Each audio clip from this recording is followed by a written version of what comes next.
We limit ourselves, and it's only us. There's nobody else that's doing it to you. You've chosen to adopt those beliefs. And once you push yourself outside of that comfort zone, what becomes possible is absolutely miraculous. What is this limiting belief in my case that I'm not a good person? What does it cost me in my past to think this way? What is it costing me in this present moment to think that I'm not a good person? And here's the kicker. If I don't evolve this, if I don't get deliberate, what is it going to cost me in the future to continue to think that I'm not a good person? And the law of attraction is one that works like this. You get back from the universe, from the world, what it is that you put out there in the world. And if you're putting out there into the world that I am not worthy of attracting something beautiful into my life, that the universe will respond back to you with exactly that message. If I'm lying to you about who I am, or I'm lying to you about whatever, there's no starting point. There's a false reality. You have to create the real reality. It would be better for you to act towards an end that makes everything that's good better. That's the best way to live, to make everything that's good better. And maybe to restrict the development of everything that's malevolent and evil within yourself and in the broader world, insofar as you're able to do that.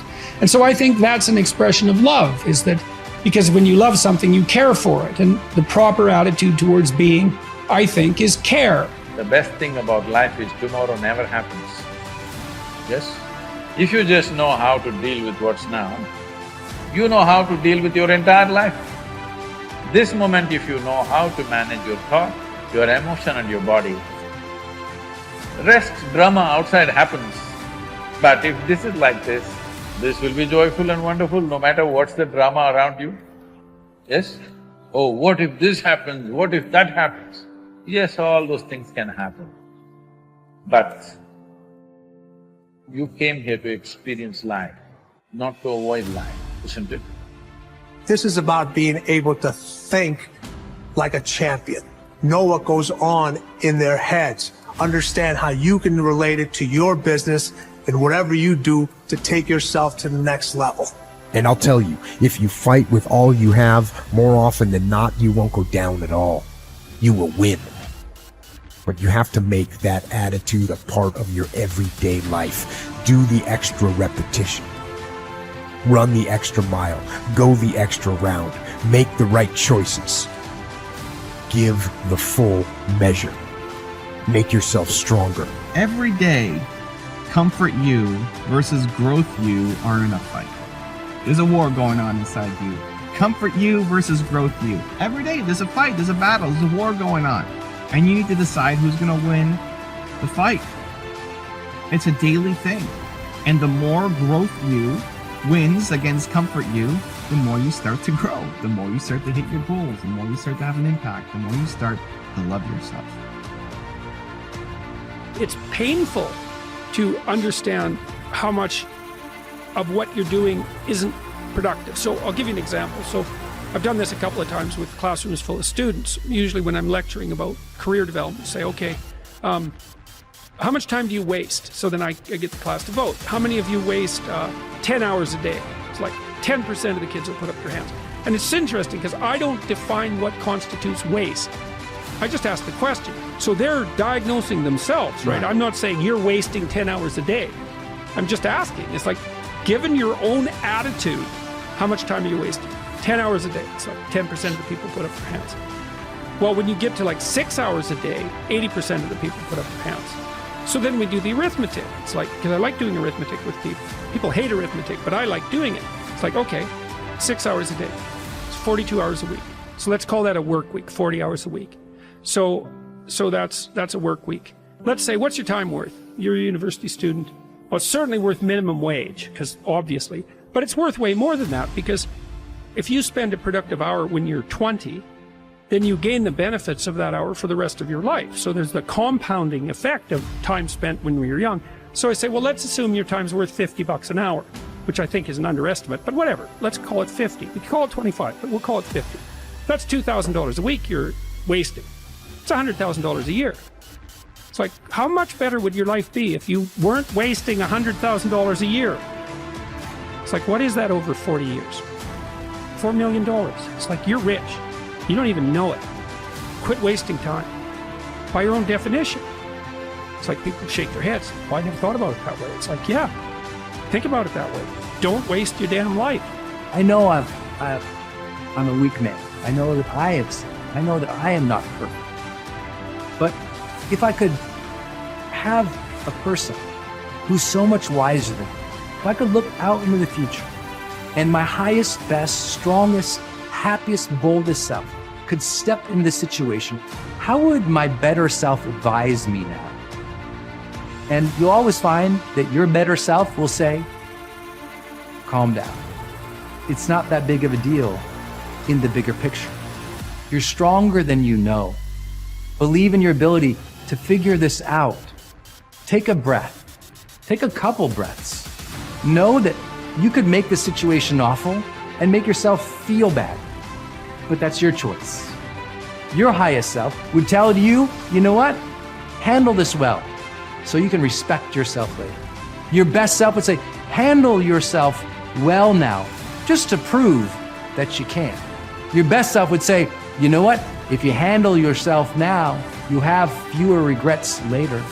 Your best self would say, you know what? Instead of being angry, try to be compassionate. Because from compassion and love comes a greater power to influence than you'll ever have as an angry little child. Oof, your older self, they'd tell you, they'd learn you. They'd give you the messages that you needed to hear. What would you do as your highest self?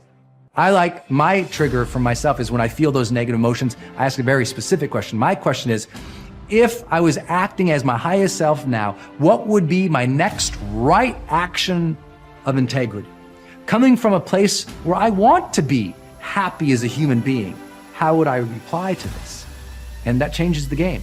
The questions we ask ourselves in moments of conflict dictate the answers and the way in which we behave.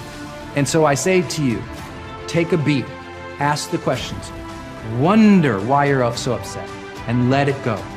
Ask, what would my highest self do in the situation?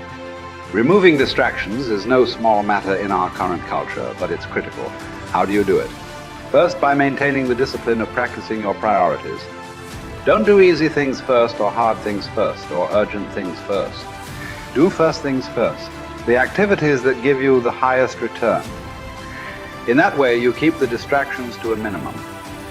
Second, insulate yourself from distractions. I've found that I need blocks of time to think without interruption. I've mastered the art of making myself unavailable when necessary and going off to my thinking place so that I can work without interruptions.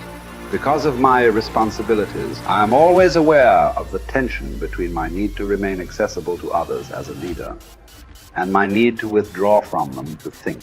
The best way to resolve the tension is to understand the value of both activities. Walking slowly through the crowd allows me to connect with people and know their needs. Withdrawing from the crowd allows me to think of ways to add value to them. My advice to you is to place value on and give attention to both. If you naturally withdraw, then make sure to get out among people more often. If you're always on the go and rarely withdraw for thinking time, then remove yourself periodically so that you can unleash the potential of focused thinking. And wherever you are,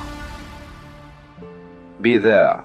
Once you have a place to think, you need the time to think.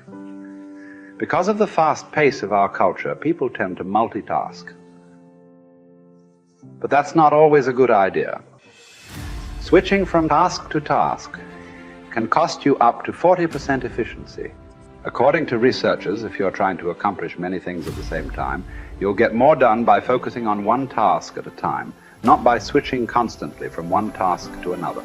Ralph Waldo Emerson, the great transcendental thinker, believed concentration is the secret of strength in politics, in war, in trade, in short, in all management of human affairs.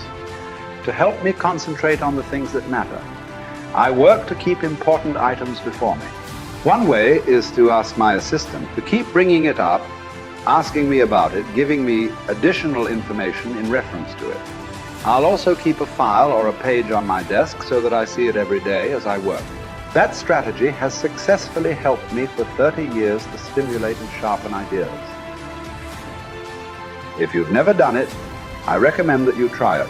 Take a good look at yourself from time to time to see whether you are actually making progress.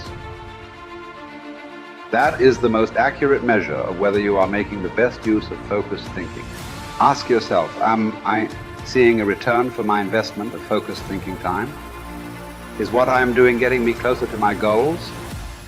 Am I headed in a direction that helps me to fulfill my commitments, maintain my priorities, and realize my dreams?